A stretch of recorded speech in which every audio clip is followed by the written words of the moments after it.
everybody. In this DL, we started talking a lot about Newton's laws of motion. Historically speaking, these laws were the foundation upon which the rest of physics was built. We're going to have lots of opportunity to practice using these laws in DL and in our FNTs. So in this video, I mostly want to go through them and make sure we clearly understand what they're saying conceptually, and then we'll give some brief examples. While we write these down as three laws, they're actually very closely related. Let's start with the first law. We've actually already seen it. It's basically just conservation of momentum.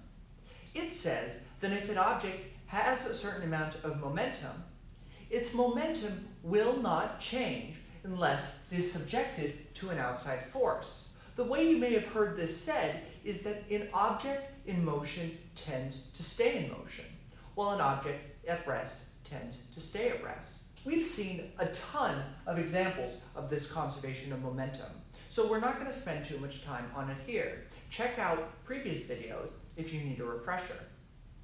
The second law is the main one that we're going to be focusing on here.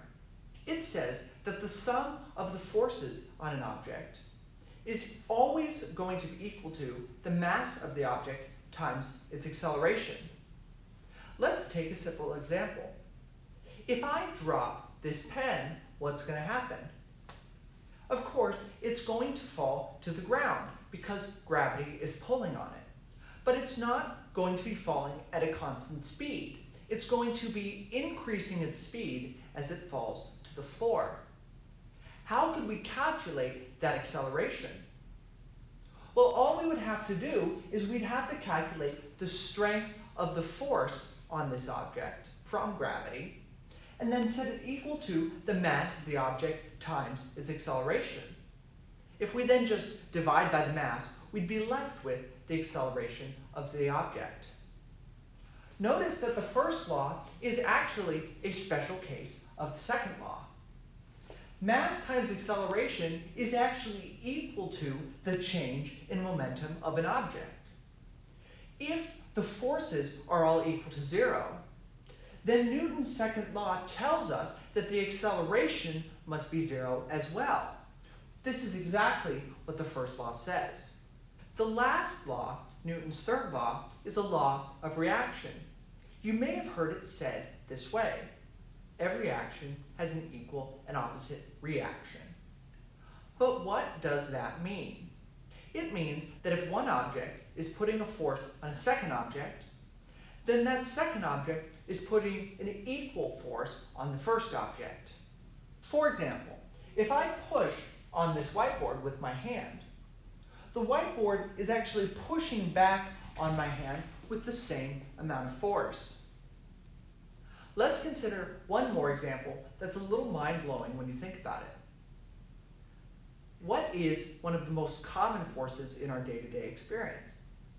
Well, gravity, right? We experience gravity every moment of every day, unless we're one of the lucky few who gets to go to space. Gravity is a result of the Earth pulling on us. But what does Newton's third law imply? Well, it implies that we are pulling on the Earth with the same force that the Earth is pulling on us. Well, how is that possible? The Earth doesn't really seem to care about us pulling on it. The answer is that the mass of the Earth is huge compared to our individual masses. It's not even a competition. So it's true that we're pulling on the Earth with the same force that the Earth is pulling on us. But because the Earth is so much more massive than us, it does not notice the effect, while we do.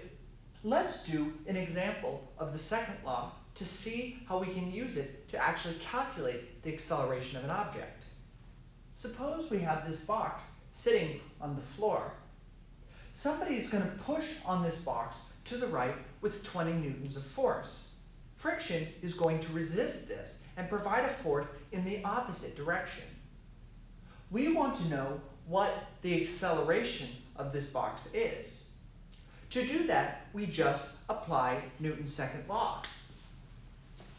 Let's start by calculating the left-hand side. What is the sum of the forces?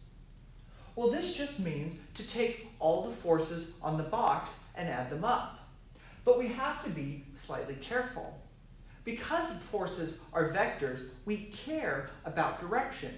The force of the push is pointing to the right, while the force of friction is pointing to the left. This means that one of these forces must be positive while the other is negative. By convention, we typically take the forces to the right to be positive, while the forces to the left are negative. However, this is just a convention, and you don't have to use it so long as you are remaining consistent throughout the problem. But I'm going to stick with the convention. So let's add up the forces. The first is a positive 20 Newton force. In other words, 20 newtons pointing to the right. And the second is a negative 5 Newton force. In other words, a force pointing to the left. This must be equal to the mass of the block times its acceleration. If you solve this equation, you'll find that the acceleration of this block is 15 meters per second to the right. There's another way I could have stated this problem.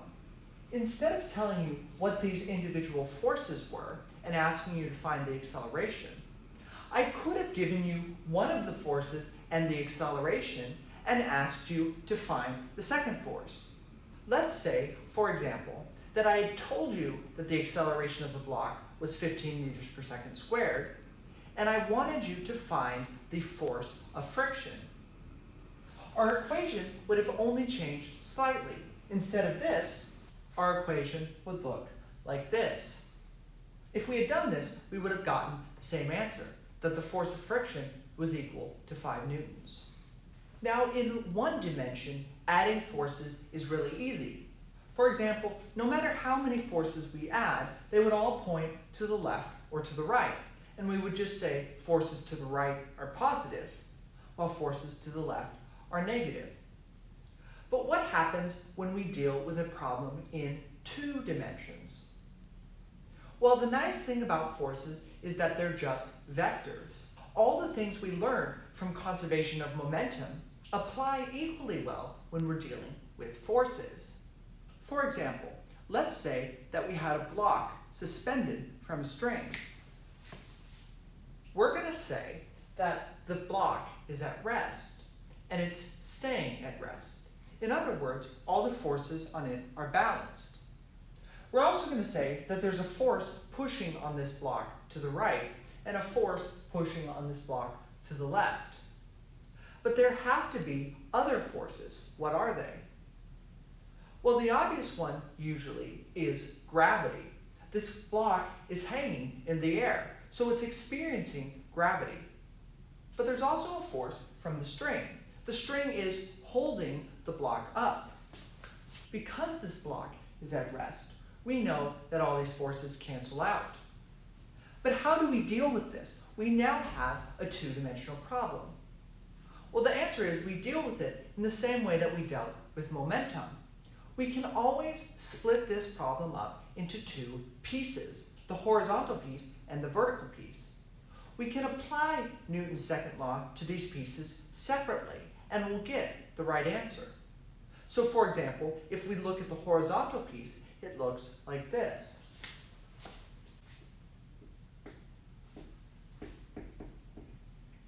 And then we can do the same thing with the vertical piece.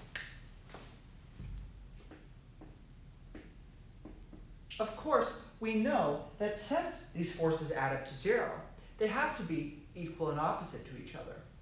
But note, this is not an application of Newton's third law. Newton's third law says that the force of one object on the second object is equal to the force of the second object on that first object. So for example, Newton's third law does not say here that the force of the string pulling up and the force of gravity pulling down have to be equal and opposite, though that does turn out to be true. Newton's third law actually says that if the string is applying a force upwards on the block, then the block is applying an equal force downwards on the string. Of course, forces don't have to be balanced.